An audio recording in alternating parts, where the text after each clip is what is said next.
আল্লাহ বলছেন বান্দা একটু ঘরটা দেখে দাও, আসো। আমি বলছি আল্লাহ সরি, আমার সময় নেই।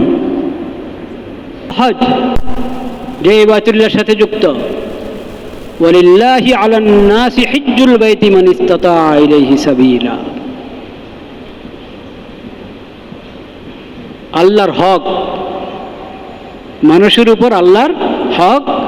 এই বাইতুল্লাহর জিয়ারত করবে, বাইতুল্লাহর হজ করা, এটা মানুষের উপর আল্লাহর হক। মান ইসতাতা ইলাইহি সাবিলা, যার সামর্থ্য আছে ওখান পর্যন্ত পৌঁছার, তার উপরেই হজ ফরজ। বাইতুল্লাহর জিয়ারত করা এটা নির্ধারিত, আল্লাহর পক্ষ থেকে নির্ধারিত ফরজ, এবং আল্লাহর হক এটা বান্দার উপর। ওমান কাফারা ফাইন্নাল্লাহা গানিয়্যুন আনিল আলামিন,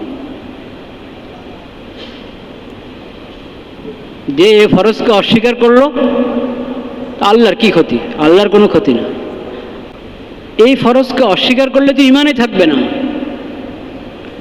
আর যদি ফরজটা মানে কিন্তু আমল করছে না, আমল করছে না, কোনো ওজর নাই, কোনো ওজর নাই, খামাখাই দেরি করছে ফরজটা আদায় করতে। সামর্থ্য আছে বাইতুল্লাহতে পৌঁছার, কিন্তু কোনো ওজর ছাড়া, কোনো প্রতিবন্ধকতা নাই, শরীয়ত সমর্থিত কোনো ওজর, কোনো প্রতিবন্ধকতা নাই, তারপরেও অবহেলা করে করে দেরি করছে, এটাও এক ধরনের কুফর।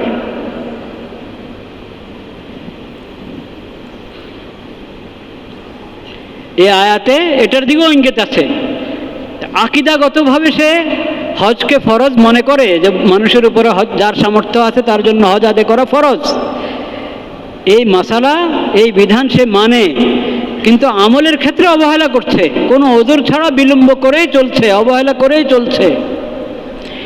এটাও এক প্রকারের কুফরি, এটা আমলের কুফরি, কবিরা গুনাহ। এটা কি? কবিরা গুনাহ। হজ কোনো ওজর ছাড়া বিলম্ব করা, হজ আদায় করতে কবিরা গুনাহ। এই আয়াত থেকে সাহাবায়ে কেরাম এটাই বুঝেছেন। ওমর রাদিয়াল্লাহু তাআলা আনহু বলেছেন, যার কোনো ওজর নাই তাও বিলম্ব করছে, হজ করার সামর্থ্য আছে কিন্তু বিনা কারণে দেরি করছে, এ কি ইহুদি হয়ে মারা যায় না খ্রিস্টান হয়ে মারা যায় আল্লাহ জানে।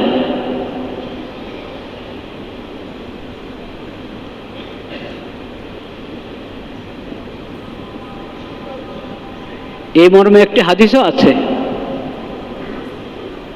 এবং আয়াতে এদিকে ইঙ্গিত আছে যে যার সামর্থ্য আছে সে হজ আদায় করতে বিলম্ব করবে না, দ্রুত করবে।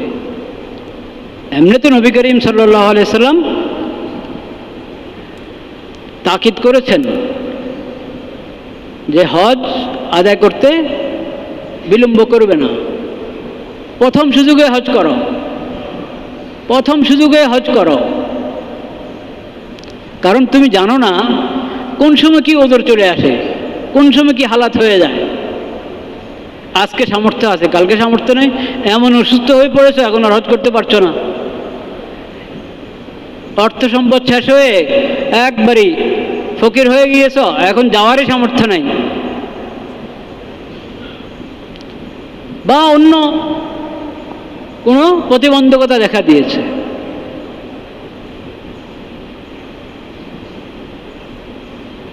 অনেক সময় তো আন্তর্জাতিক কারণেও এরকম হালাত হয়ে যায় যে হজ করা সম্ভব হয় না, আল্লাহ না করেন। সেজন্য আন্তর্জাতিক, দেশের মধ্যে এরকম হালাত হয়ে যায়, দেশের মধ্যে এরকম হালাত হয়ে যেতে পারে যে হজ করা সম্ভব হচ্ছে না। এজন্য হজ ফরজ হওয়ার পর কোনো ধরনের ছুতা বাহানা আশ্রয় না নেওয়া, দ্রুত হজ পালন করা। এই ধারণা ঠিক নয় যে আচ্ছা করব, কারণ ভবিষ্যৎ অস্পষ্ট, অজানা। আমার ভবিষ্যতে কি হয় না হয় সেটা আমার কাছে অজানা। এমনকি আমার শেষ সময় চলে আসতে পারে, হজ করব করে করা হলো না, মৃত্যুবরণ করে ফেললো, হয় কি হয় না? কি হবে এই হজের? এজন্য হজ আদায় করা ফরজ এবং যত দ্রুত পারা যায় প্রথম সুযোগে হজ আদায় করা জরুরি। হজে যেতে বিলম্ব করার ক্ষেত্রে মানুষ অনেক ওজন নিজেরা বানায়। অনেকে তো অনেক আগ্রহ, সামর্থ্য নাই, কান্নাকাটি করে, আল্লাহর কাছে দোয়া করে।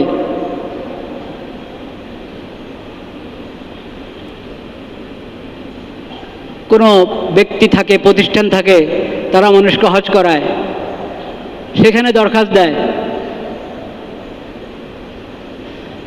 নিজের সামর্থ্য নেই। কিন্তু যাকে আল্লাহ সামর্থ্য দিয়ে রেখেছেন, পৌঁছতে পারে বাইতুল্লাহতে, মসজিদে হারাম এই নামাজ পড়ার তার তৌফিক আছে, বাইতুল্লাহর তওয়াফ করার তৌফিক আছে, মিনা, আরাফা, মুজদালিফার মতো ইসলামের প্রতীকগুলো, নিদর্শনগুলো জিয়ারত করার সামর্থ্য আছে, কিন্তু যাচ্ছে না। এক হলো এরকম অবহেলা, আর এক হলো আরেকজনের সামর্থ্য নাই, সে সজদা পড়ে কাঁদছে আল্লাহর কাছে, আল্লাহ আপনার ঘর না দেখিয়ে আমাকে দুনিয়া থেকে নিয়েন না। দেখেন, পরীক্ষা, সবার জন্য পরীক্ষা। একে আল্লাহ তৌফিক দিয়েছেন, এর জন্য পরীক্ষা যে আল্লাহর ডাকে সাড়া দিচ্ছে কিনা। আরেকজনের মধ্যে আগ্রহ আছে, যাওয়ার তৌফিক নাই, তার জন্য পরীক্ষা, সে সবর করছে কিনা। তো কান্নাকাটি করে এটা বেসবরি না, এটা আরো ভালো। আল্লাহর কাছে চাচ্ছে সে, আল্লাহ আপনি ব্যবস্থা করে দেন। হজ ফরজ হওয়ার পরও যদি বিলম্ব করা হয়, এটার অর্থ কি দাঁড়ায়? এটার অর্থ কিন্তু সুন্দর না, এটার অর্থটা সুন্দর না। হজ ফরজ হওয়ার অর্থ হলো আল্লাহ আমাকে আল্লাহর ঘর জিয়ারত করার তৌফিক দিয়েছেন এবং আল্লাহর ঘর জিয়ারত করার দাওয়াত দিয়েছেন। খেয়াল করেন কথা, আমার যদি বাইতুল্লাহ শরীফ পৌঁছার সামর্থ্য থাকে, হজ করার সামর্থ্য আছে, শক্তি আছে, সামর্থ্য আছে, এর অর্থ হলো আল্লাহ আমাকে হজ করার তৌফিক দিয়েছেন এবং আল্লাহ তাআলা আমাকে আল্লাহর ঘর দেখে আসার জন্য দাওয়াত দিয়েছেন। আল্লাহ বলছেন, বান্দা তুমি আমার ঘরটা দেখে যাও, আল্লাহ বলছেন। এই যে আমরা হজ শুরু করি কি দিয়ে? নিয়ত, এহরাম করে লাব্বাইকা পড়ি না? লাব্বাইক মানে কি? আল্লাহ আমি হাজির। এর মানে কি? আল্লাহ ডাকছেন বান্দাকে, বান্দা তুমি আমার ঘরটা দেখে যাও, আসো। তা আমি বলছি লাব্বাইক আল্লাহুম্মা লাব্বাইক, আল্লাহ আমি হাজির, আল্লাহ আমি হাজির। এখন আমি যদি বিলম্ব করি, বিভিন্ন তাল বাহানা ওদের দাঁড় করিয়ে দেরি করতে থাকি, এর অর্থ কি? আল্লাহ বলছেন বান্দা একটু ঘরটা দেখে দাও, আসো। আমি বলছি আল্লাহ সরি, আমার সময় নেই।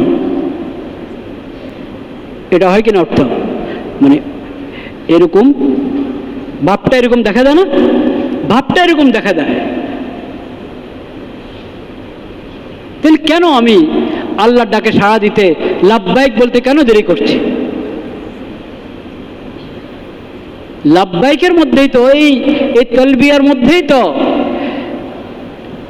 এমন একটা কাশিস, এমন একটা টান যে বন্দার সুযোগ পাওয়ার পর বসে থাকবে, এটা হতে পারে না।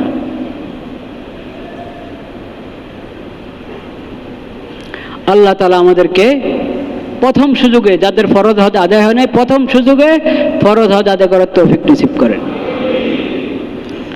যাদের সামর্থ্য নাই, শক্তি নাই, আল্লাহ তাআলা তাদেরকে তৌফিক দান করেন।